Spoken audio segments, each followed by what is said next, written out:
vidéo spéciale silhouette. Je reçois aujourd'hui Nadine.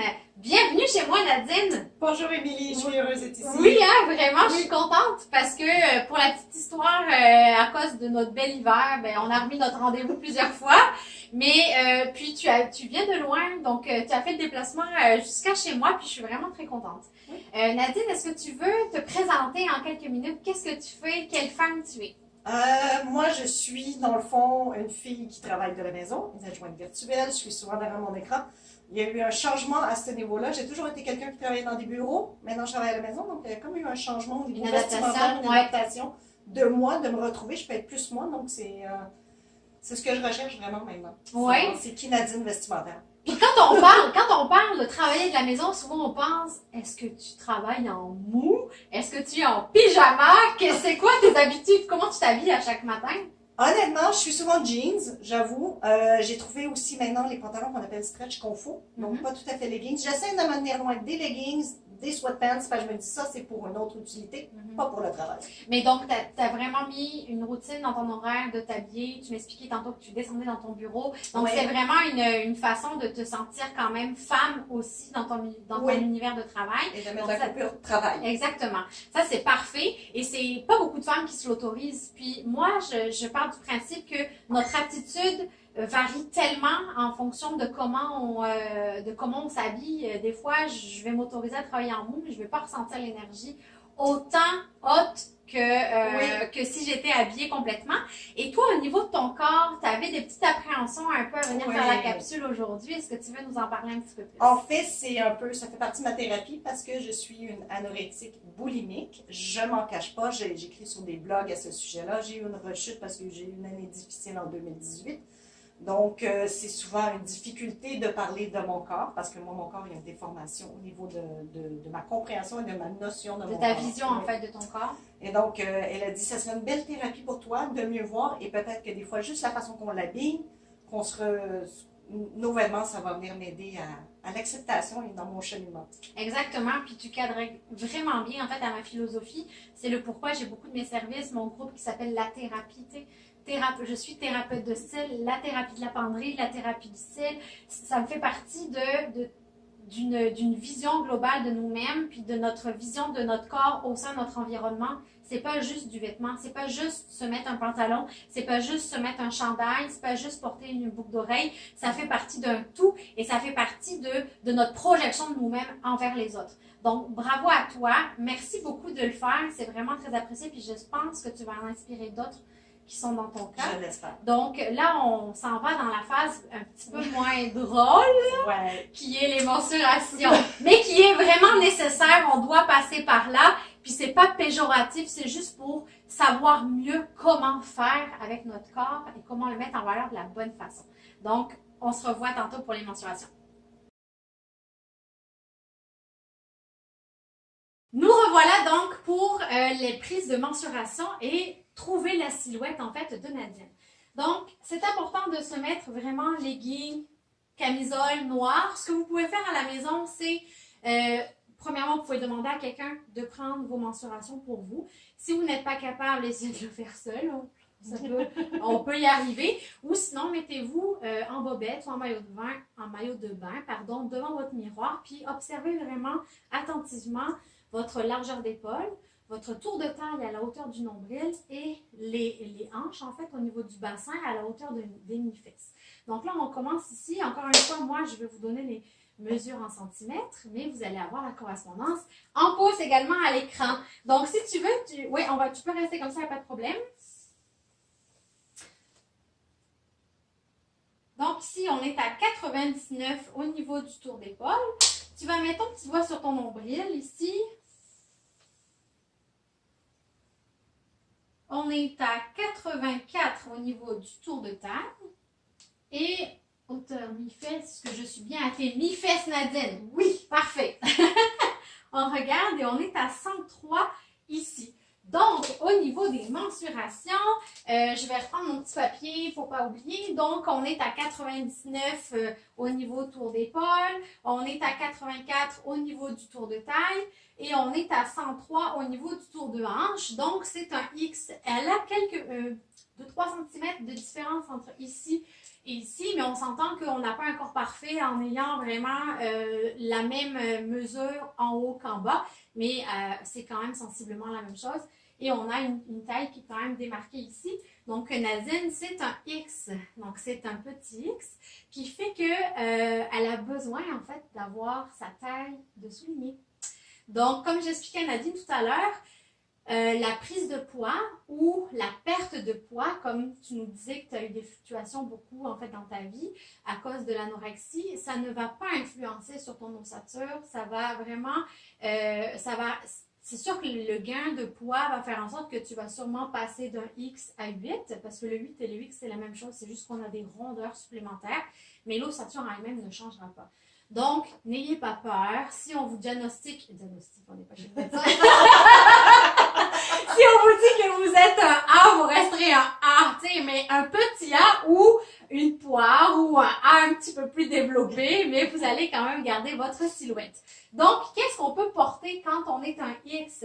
Moi, je remets en fait à chaque fois une petite fiche en fait technique pour se référer à qu'est-ce qu'on peut porter quand on est un X. Le X, c'est quand même l'idéal féminin. Hein? On se rapproche de l'idéal féminin.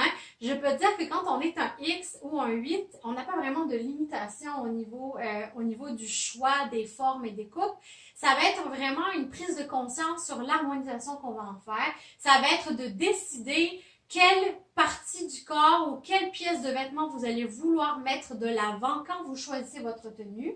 Parce que s'habiller, c'est pas juste porter un pantalon comme on disait tantôt, puis un haut qui va peut-être fitter avec. On doit avoir une certaine harmonie. On doit vraiment aller connaître un peu le message que l'on veut faire passer.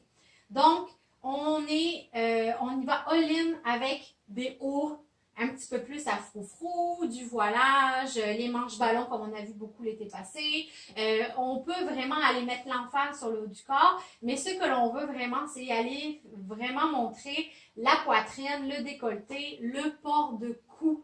Moi, j'appelle ça le port de cou parce que c'est ce qui donne vraiment de la prestance, premièrement. Puis au plus tu vas le découvrir, au plus tu vas avoir un effet de légèreté, d'ouverture. Donc, col V ici, on a une petite poitrine, mais ça ne veut pas dire qu'elle est inexistante, on veut quand même la voir. Donc, on a des beaux push-ups, hein, let's go, on remonte ça. Donc, des cols V, tu me disais que tu avais beaucoup de cols ronds, oui. C'est beau aussi parce que là, on voit le cou, mais le col V va permettre encore plus d'allonger, en fait, ton port de cou. Ta taille, donc, c'est que des choses proches, ajustées du corps. T'as pas beaucoup de ventre. Elle a un beau corps, Nadine. Puis ça, je voulais lui dire vraiment, c'est vrai que psychologiquement, des fois, oui. On a beau nous dire, ben oui, t'es belle, mais on l'intègre peut-être pas. Mais si ça peut faire la différence, j'aimerais vraiment te dire ça, que tu as un beau corps, tu es magnifique et tu as vraiment tout pour le mettre de l'avant. Donc, merci. La taille, on souligne la taille, les vestons ajustés, tu peux même y aller avec du moulant, t'as aucun problème, t'as pas de muffin top à cacher. C'est correct? Non, je crois pas. C'est ça. Puis même si tu disais que dans tes complexes, tes hanches, mais quand même, tu sais, tu peux quand même y aller avec des pantalons, de couleur, motif, à fleurs, let's go. On y va, on n'a pas peur là-dedans, les rayures, les carreaux, let's go. C'est sûr que on va peut-être pas mettre un haut bain fleuri puis bain d'emphase de tissu avec une jupe très vaporeuse ou style tutu. On va équilibrer, là. On va choisir encore une fois où on met l'emphase. OK? Puis, je dirais qu'au niveau de tes jambes, on va voir tout à l'heure dans son choix de tenue, les jambes doivent être mises en valeur. Tu dois montrer tes jambes. Puis Nadine est une fanatique de chaussures, donc elle a des talons hauts. Vous allez voir sa longueur de jambe qui est juste phénoménale. Donc, on y va pour la première tenue. En fait, je t'ai demandé de choisir une tenue casual. Oui. En fait, tu sais, on travaille maison, puis ou alors on reste en fin de semaine, on va faire l'épicerie, etc. Donc, c'est ça qu'on regarde tout de suite. Donc, voici la première tenue de Nadine, la tenue casual, en fait, décontractée tous les jours ou travail à la maison. En fait, explique-moi le choix de cette tenue. Kung Fu. qu'on faut. Mais j'ai quand même un style, une personnalité dedans. Donc, Ta personnalité qui ressort. Et j'ai souvent une petite veste pour mon travail parce que je suis frileuse. OK, c'est bien parfait. C'est absolument nécessaire de faire ressortir qui on est à travers nos vêtements. Encore une fois, je le redirai jamais assez, on n'est pas juste un pantalon et un chandail sur le dos. On est nous-mêmes à travers nos vêtements et c'est ce que j'essaie de plus en plus à véhiculer puis à toucher et à sensibiliser toutes les personnes. On doit vous voir à travers qui vous êtes dans votre image. Donc, parfait, le côté un petit peu rebelle, le côté un petit peu, tu me disais que toi, tu étais très fanatique de tête de mort. Elle en a pas mis aujourd'hui, mais why not, tu sais, c'est correct, on peut y aller. Donc là, moi, j'ai des petites choses à lui dire à Nadine. Puis on s'en est parlé avant de tourner la capsule parce qu'on a dû faire des rajustements. T'es quand même pas venue avec ta garde-robe au complet dans ton coffre d'auto. Donc, il y a des petites choses. Je vais vous expliquer en fait, quand je vous parlais de choisir votre pièce maîtresse de votre look, c'est absolument important. Là, l'emphase de son image d'aujourd'hui, c'est ses bottes. OK? Donc, elle a des bottes qui ne passent pas inaperçues. Si tu n'as pas envie qu'on te remarque, t'achètes pas ce genre de bottes. Il faut pouvoir les assumer quand même.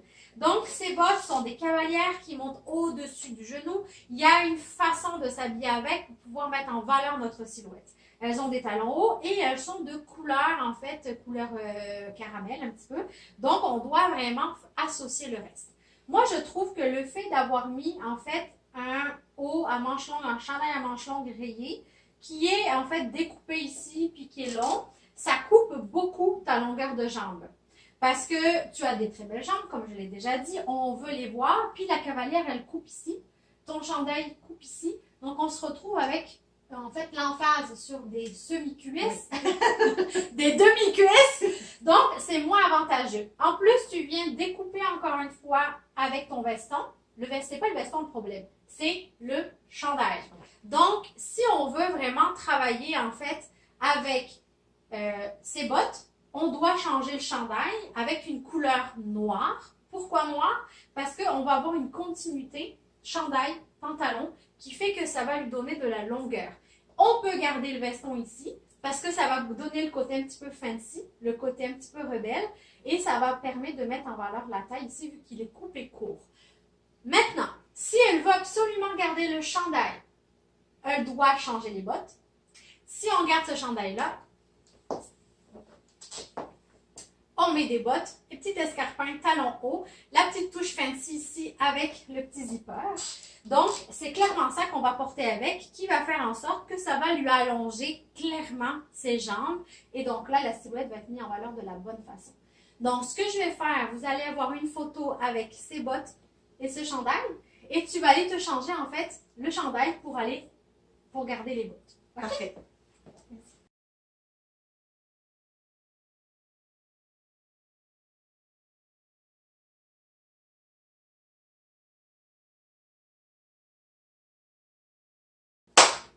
On est rendu à la deuxième tenue. La tenue, en fait, 5 à 7, réseautage, rencontre client ou bref, tu sais, on veut aller parler de nous au sein de notre entreprise. C'est comme si je cherchais mes mots, mais j'y suis arrivée. Oui. OK, donc là, nous avons ici une Nadine très classique, très corporate, très distinguée, mais c'est pas qu'elle n'est pas élégante, c'est pas que ça ne marche pas, c'est juste que c'est pas en ligne avec sa personnalité. Son choix de vêtements lui va très bien. C'est juste qu'on ne ressent pas la petite Nadine originale, rebelle. Mais rebelle, pas négatif, là. Le côté un petit peu, j'ai envie de m'assumer puis de me prononcer selon mes convictions à moi. Donc, en fait, ce que j'ai demandé à Nadine, c'est de garder la jupe. Parce que la jupe, c'est une jupe quand même passe-partout, une jupe qui est classique. Et ça ne veut pas dire que si on a une personnalité un petit peu éclatée, ça ne veut pas dire qu'on ne peut pas porter du classique. C'est juste qu'on va l'agencer avec d'autres choses qui vont permettre de nous donner un petit peu de se sentir un peu plus, quoi. Donc, on garde les chaussures parce que c'est ses chaussures chouchou, donc il n'y a pas de problème.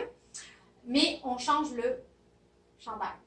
le petit pull. Mais je lui ai dit que ce pull-là, il lui va très bien. Comment elle pourrait l'agencer? Je lui ai proposé en fait de trouver une jupe simili-cuir, un côté un petit peu plus rock qui te correspond, avec qui ça fitterait vraiment très très bien. Donc elle va pouvoir, une fois arrivée à la maison, regarder comment tu vas pouvoir ajuster ça. Donc on vous montre dans la prochaine photo en fait la petite blouse qu'on a choisie pour aller avec son ensemble.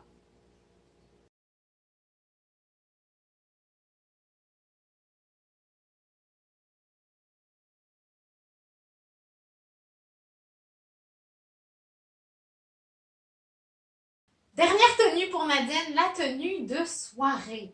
Chic. Tu me disais que tu avais acheté cette robe pour aller à l'orchestre symphonique, donc ça peut être autant personnel, professionnel.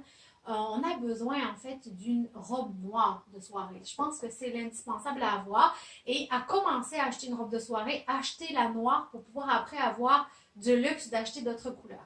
Donc là, cette robe-là, elle est très très belle, ça te va très très bien. On a le beau décolleté, comme on disait tout à l'heure, le décolleté en V, qui permet vraiment d'aller mettre l'emphase sur la poitrine naissante. Le côté dentelle, travaillé ici, qui va mettre le bras, en fait, en lumière.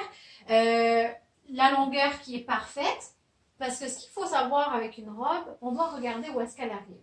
Une robe trop courte où on voit la fin des fesses, c'est pas l'idéal. Une robe trop longue peut couper. En fait, si elle n'est pas destinée à être longue, mais que sur vous, vu que vous êtes petite, elle est trop longue, ça peut couper votre jambe et justement enlever le côté élancé de la jambe. Dans ce cas-là, elle arrive vraiment bien là où il faut. On a un côté qui est un peu plus court parce qu'on a un froissé, oui, au niveau du ventre, qui fait que si jamais on a une petite bedaine, une petite rondeur, le froissé va faire en sorte que ça met pas l'emphase en fait sur le côté très très très moulant. Puis elle arrive vraiment au-dessus en fait du genou. Ça c'est très très bien. Si jamais elle aurait voulu avoir une robe moulante plus longue, elle aurait dû y aller avec une main ou 3 doigts en dessous du genou. Rien qui coupe le genou. Okay. On a les jupes tubes qui, elles, souvent arrivent à la hauteur du genou, mais elles sont étudiées pour ça. C'est spécifique, donc c'est correct. Mais une jupe qui n'est pas faite pour ça et qui arrive à cet endroit-là, c'est moins délicat pour la silhouette. Elle a mis en fait des chaussures couleur nude, talon haut, qui met bien l'emphase sur ses mollets, sa longueur de jambe, c'est parfait. La seule chose en fait, ça va bien. Mais moi, dans ma suggestion, dans ma touche un petit peu plus, je lui ai dit, je verrai cette robe en fait avec une couleur en fait au niveau de la chaussure. Pourquoi? Parce que là, on dirait qu'elle est presque nu-pied. Parce que c'est vraiment la couleur de la jambe qui fait qu'on met moins en valeur en fait le pied. Elle a une robe noire. Donc, elle est quand même travaillée, elle a de l'accessoirisation noire. Elle me dit, oh, peut-être que j'aurais dû mettre autre chose que mon petit bracelet en cuir. Je lui fais comme non, ça va bien, c'est toi, c'est correct. Tu as du détail ici au niveau de la boucle d'oreille, donc c'est parfait. Mais mon petit bémol, c'était les chaussures. Et quand elle m'a montré celle-ci, j'ai fait comme, oh my God! Elles sont vraiment écœurantes. Le côté un petit peu serpent, le jaune, le pointu, la longueur du talon, c'est parfait. Elle a le choix aussi de la mettre avec la petite boucle qui va autour de la cheville. Et donc, vous allez voir la photo après avec, en fait, ces chaussures-là, ça donne un autre look, autre chose. Et moi, j'aime beaucoup. Donc, je peux dire oui, mais là, je dis wow. C'est ça la différence. Donc, bravo Nadine, tu as quand même réussi. T'as quand même réussi les beaux challenges que tu avais à faire ton choix. C'était pas facile pour toi parce que tu étais loin puis tu as beaucoup d'affaires. Donc, on est allé vraiment aller chercher des petites choses. Comment tu as aimé cette expérience en fait? J'ai beaucoup aimé. Ça m'a mis en confiance sur ce que je pouvais choisir dans ma garde-robe. De mettre peut-être plus d'emphase sur les V. J'ai toujours tendance à mettre un col rond. Et que j'ai un X. Que je ne savais pas j'ai un X. Oui. Je vais pouvoir mieux Qui a un X / idéal féminin. Hein, c'est ça, il faut se le dire. Donc, quand tu as des petits combats intérieurs, rappelle-toi-le. Je suis un X, j'ai l'idéal féminin.